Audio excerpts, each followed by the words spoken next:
হাসির রাজা, জ্ঞানের রাজা, রসিক রাজা।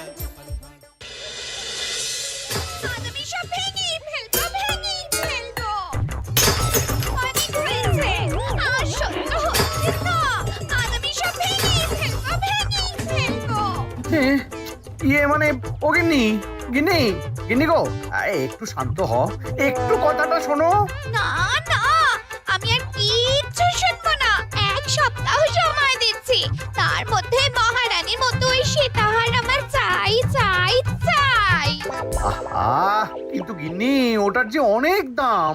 আমার কি আর মহারাজের মতো অত টাকা আছে বলো? এই শোনো, তোমার কি আছে আর কি নেই তা আমার খুব ভালো করে জানা আছে, বুঝলে? কিন্তু গিন্নি, একটা কথা কান খুলে শুনে রাখো, এবারে যদি তুমি ওই সীতাহার আমাকে গড়িয়ে না দাও, আমি তাহলে চিরদিনের মতো বাপের বাড়ি চলে যাব। এই এই আমি বলে দিলাম। আচ্ছা ফাঁপড়ে পড়লাম আমি, কি যে করি। দূর, আর ভালো লাগে না।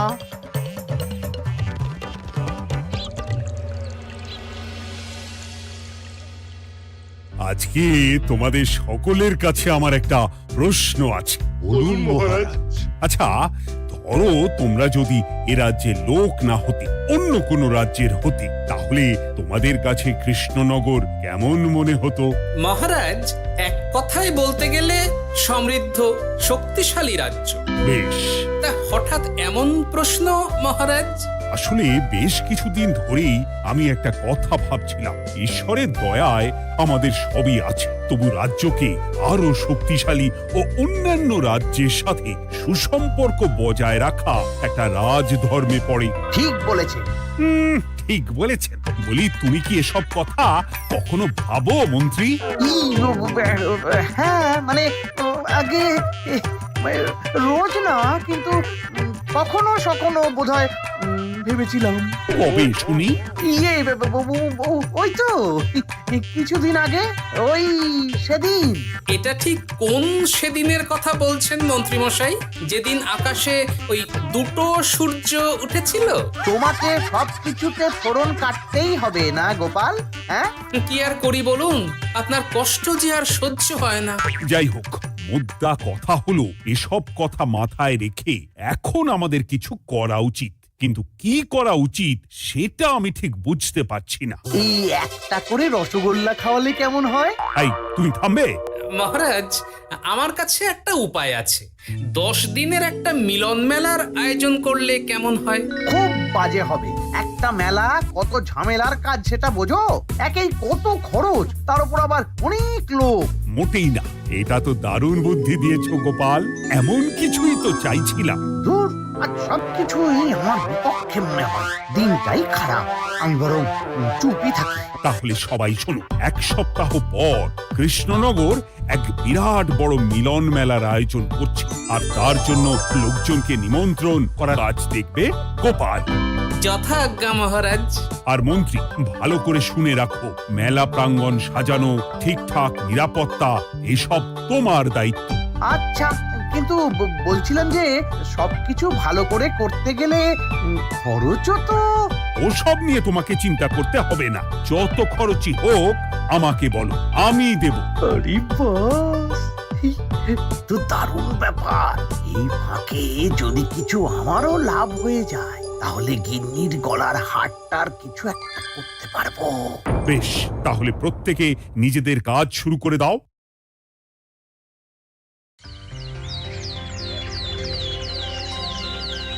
শোনো শোনো শোনো, 1 সপ্তাহ পর কৃষ্ণনগর মেলা প্রাঙ্গণে অনুষ্ঠিত হতে চলেছে 10 দিন ব্যাপী মিলন মেলা। সকল গ্রামবাসীকে এই মেলায় আসার জন্য আমন্ত্রণ জানানো হচ্ছে। শোনো শোনো শোনো।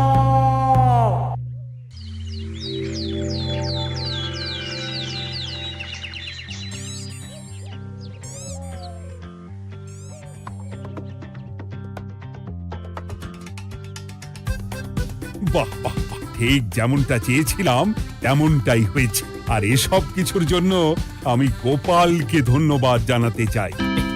কি যে বলেন মহারাজ, এই কৃষ্ণনগর তো আমার নিজেরই পরিবার।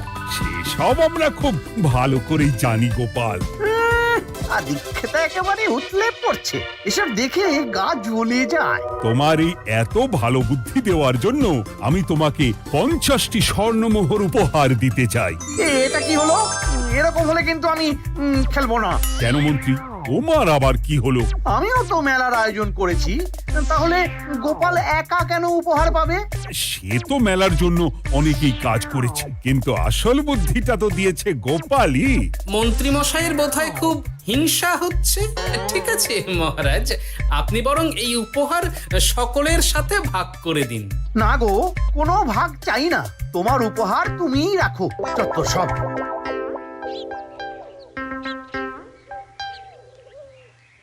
আমার কি এত খারাপ দিন এসেছে নাকি যে আমাকে গোপালের থেকে পুরস্কার নিতে হবে? অনেক হয়েছে। না না না, এবার আমাকেই কিছু ভাবতে হবে মনে হচ্ছে।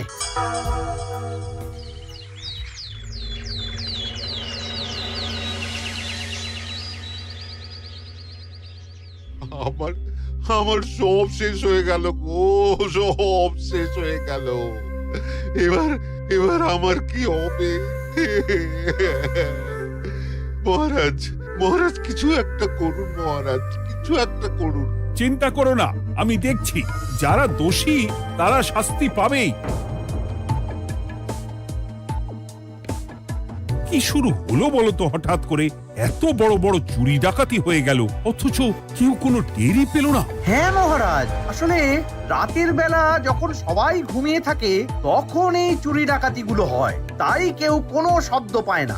ভালো করে অনুসন্ধান করো, যে বা যারা এই কাজ করছে তাদের যত তাড়াতাড়ি সম্ভব ধরে ফেলতে হবে, নইলে তো আমাদের প্রজাদের অনেক ক্ষতি হয়ে যাচ্ছে। হ্যাঁ মহারাজ, আপনি কোনো চিন্তা করবেন না। কোথায় আনন্দ করে সব প্রজারা মেলা ঘুরবে তা নয়, আবার এই উটকো ঝামেলা। একটা কথা বলছি, কিছু মনে করবেন না। আসলে এই ঝামেলার কারণ হলো গোপাল। আমি ঠিক জানতাম কোনো না কোনো ভাবে আপনি আমাকে দোষ দেবেন। সত্যি তো, এসবের সাথে গোপালের কি সম্পর্ক? ওরই তো সম্পর্ক আছে মহারাজ। মেলা শুরু হলো আর তার সাথে চুরি ডাকাতিও। আর যদি গোপাল মেলার বুদ্ধিটা না দিত তাহলে রাজ্যে এত চুরি ডাকাতিও বাড়তো না। মানছি মন্ত্রী মশাই, মেলার বুদ্ধিটা আমার, কিন্তু মেলার নিরাপত্তা রক্ষা তো আপনার দায়িত্ব ছিল। যদি মেলা থেকেই এই ঝামেলা শুরু হয় তাহলে তো আপনার কাজেও ফাঁক আছে। মুখ সামলে কথা বলো গোপাল। আহ, তোমরা একটু থামবে? এখন নিজেদের মধ্যে ঝামেলা করার সময় নয়। সবাইকে একসাথে কাজ করে আসল চোর ডাকাতদের ধরতে হবে, তারপর বোঝা যাবে কার দোষ ছিল আর কার নয়। আগে মহারাজ।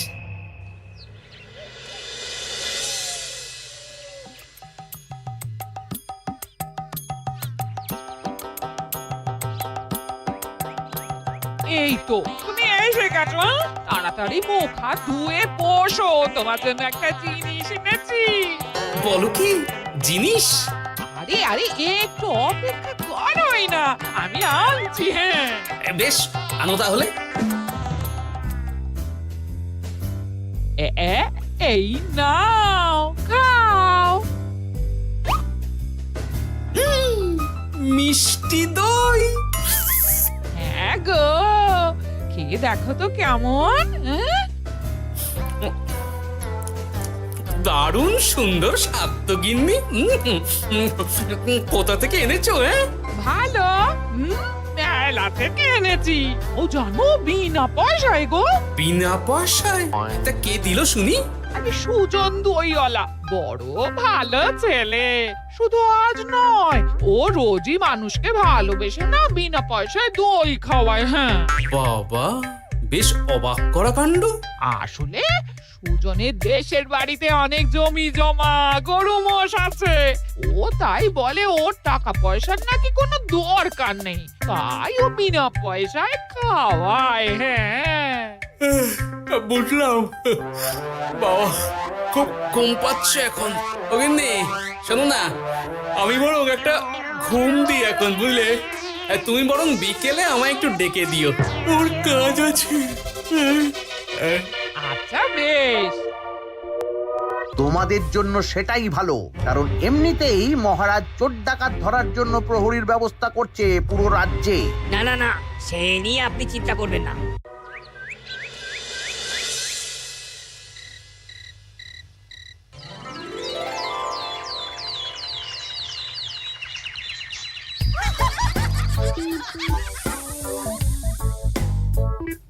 কই গো, ওরে আর কতক্ষণ ঘুম হবে? সকাল তো হয়ে গেল। সে কি গিন্নি, সকাল? তোমাকে যে আমি কতবার বললাম আমাকে বিকেলে ডেকে দেবে। বলি কবেকার বিকেল? গতকালে না আজকে? তোমার বুদ্ধিতে কি বলে গিন্নি? আমার বুদ্ধি নিয়ে কথা বলো, আগে নিজের ঘুমকে দেখো। গতকাল বিকেল থেকে ডেকে ডেকে গলা ব্যথা হয়ে গেল, কিন্তু ওনার ঘুম আর ভাঙে না। হতেই পারে না। পারে না? ওদিকে কাণ্ড দেখো, রাতের খাবার পর্যন্ত পড়ে আছে। আজব কাণ্ড।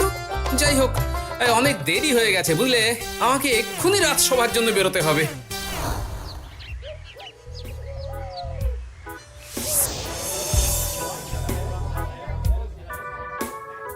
বাবা, এত ভিড় কি আছে এখানে? একটু কাছে গিয়ে দেখি তো। সত্যি সত্যি ভাই সুজন, তোমার হাতে জাদু আছে। এত সুন্দর মিষ্টি দই, এ স্বাদ ভোলার নয় ভাই। আচ্ছা, তাহলে এই হলো সুজন দইওয়ালা। ভালো মিষ্টি দই আছে, নেবে নাকি গো? পয়সা লাগবে না। জানি তো, সত্যি দারুণ স্বাদ এই দইয়ের। আমি খেয়েছি তো। তবে আজ নেব না গো, কাল এসে নিয়ে যাব। আচ্ছা আচ্ছা আচ্ছা।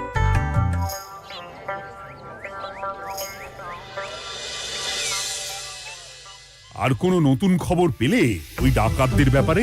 না মহারাজ, এখনো ঠিক ধরতে পারিনি। ওরা বোধহয় বুঝতে পেরে গেছে যে আমরা খোঁজ করছি। মহারাজ, আমার মাথায় একটা নতুন বুদ্ধি এলো। রাতের বেলা করে সব বাড়িতে পাহারা দেওয়া শুরু করলে কেমন হয়? সব চুরি তো রাতেই হচ্ছে। আরে, এ তো দারুণ বুদ্ধি। কিন্তু মহারাজ, আমাদের রাজ্যের প্রহরীরা রাতের বেলা কি করে পাহারা দেবে? কেন কেন, কি সমস্যা? অনেক সমস্যা আছে। তাদের শরীর খারাপ হতে পারে, তার চেয়েও বড়, রাত জেগে থাকলে দিনে তারা সকলে ঘুমোবে, তখন পুরোটাই বেকার হবে। কিচ্ছু বেকার হবে না মন্ত্রী মশাই, আমাদের প্রচুর সেনা আছে, তাদের সকলকে দায়িত্ব ভাগ করে দিলেই হয়ে যাবে। তুমি বেশি বোঝো। গোপাল তো কিছু ভুল বলেনি মন্ত্রী, আমরা পাহারা বাড়াবো। আমি আজই সব সেনাদের সাথে কথা বলছি। সেনাপতি, তুমিও এ ব্যাপারটা একটু দেখো। যথাজ্ঞা মহারাজ।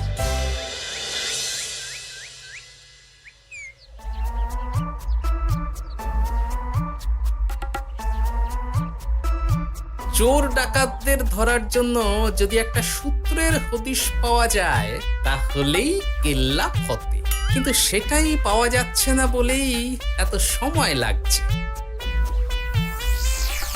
আরে, ওটা মন্ত্রী মশাই মনে হচ্ছে না? আড়ালে দাঁড়িয়ে এরকম কার সাথে কথা বলছে? এবার আমি যা বলছি ভালো করে শোনো।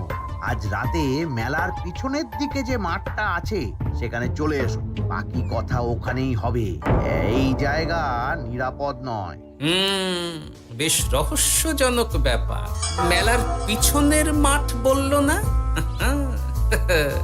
রাতে আমাকেও দেখতে হবে কি হয় সেখানে।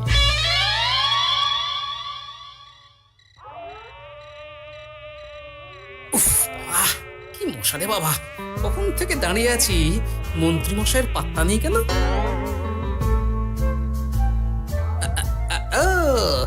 এই তো চলে এসেছে। এই যে আমার সোনার হাটটা কই? হ্যাঁ, পই পই করে বলেছিলাম আমার ওটা চাই। আগে কি আর বলি বলুন তো, ওই হাটটা আমাদের দলের প্রধানের খুব পছন্দ হয়ে গেছে, তাই কোনোভাবেই ওটা দিতে পারলাম। কি এত বড় সাহস! আমার বলার পরেও তুমি এরকম করলে? বড় ভুল হয়ে গেছে মন্ত্রী মশাই, এবারের মতন ক্ষমা করে দিন, আর হবে না, এই কথা দিচ্ছি। তোমাদের জন্য সেটাই ভালো, কারণ এমনিতেই মহারাজ চোর ডাকাত ধরার জন্য প্রহরীর ব্যবস্থা করছে পুরো রাজ্যে। না না না, সে নিয়ে আপনি চিন্তা করবেন না, আমাদের ধরা পড়ার কোনো সুযোগই নেই। কারণ যে পরিমাণ ওষুধ আমি আমার দইতে মিশিয়ে দিই সেটা একবার যে খাবে মরার মতন ঘুমোবে। বাহ বাহ বাহ, সে তো খুব ভালো। করো করো। তার কোনো নতুন খবর পেলে? মেলা তো শেষের দিকে। হ্যাঁ পেয়েছি। পাশের গ্রামে বলরাম নামে এক বড় মহাজন আছে। পরশু তার মেয়ের বিশাল ধুমধাম করে বিয়ে। শেষ একটা বড় দান মারতে পারলেই আপনার আমার দুজনেরই শান্তি। আচ্ছা, এই ব্যাপার তাহলে। এসব কিছুর পেছনে মন্ত্রী জড়িত। এইবার বুঝতে পারছি কেন রাতের পাহারাতে ওনার এত আপত্তি ছিল। কিন্তু ওই লোকটা কে? ঠিক আছে, এখন যাও, একটু সাবধানে কাজ করো আর আমার পাওনাটা ঠিকঠাক দিও, কেমন? সে কি সুজন দইওয়ালা? এবার আমার কাছে পুরো ব্যাপারটা পরিষ্কার হয়ে গেছে। না, কালই মহারাজকে সব জানাতে হবে, আর এদের হাতে নাতে ধরার জন্য একটা উপায় ভাবতে হবে।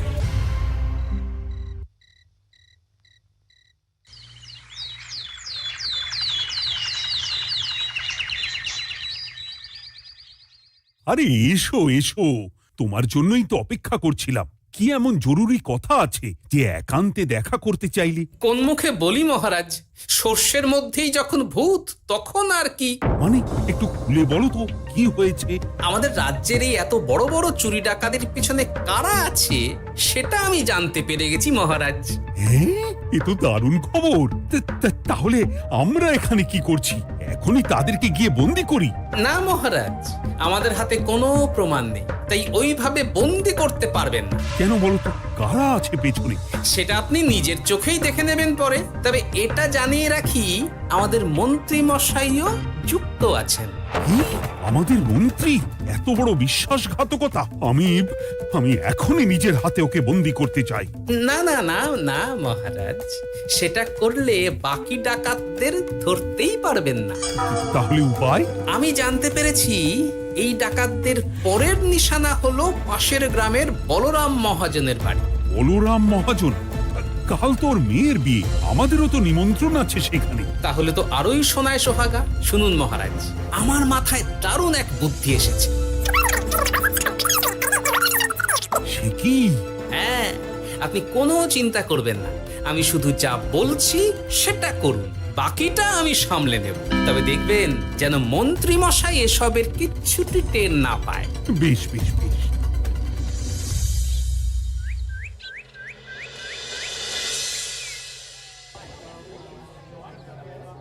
আর তো কিছুক্ষণ, এরপরেই তো সন্ধে নামবে। তোমার সবকিছু তৈরি তো? হ্যাঁ মহারাজ।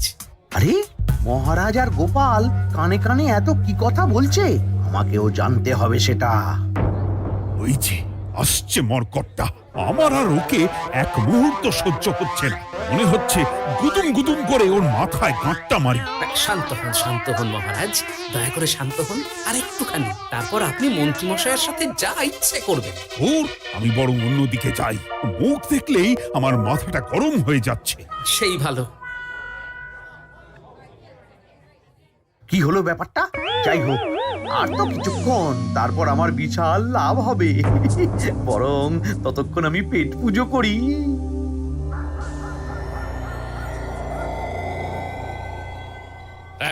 যা যা দামি জিনিস আছে সব দিয়ে দে। এই তো খেলা শুরু। এবার আর আমায় পায় কে? ও বাবা, এরা আবার কারা?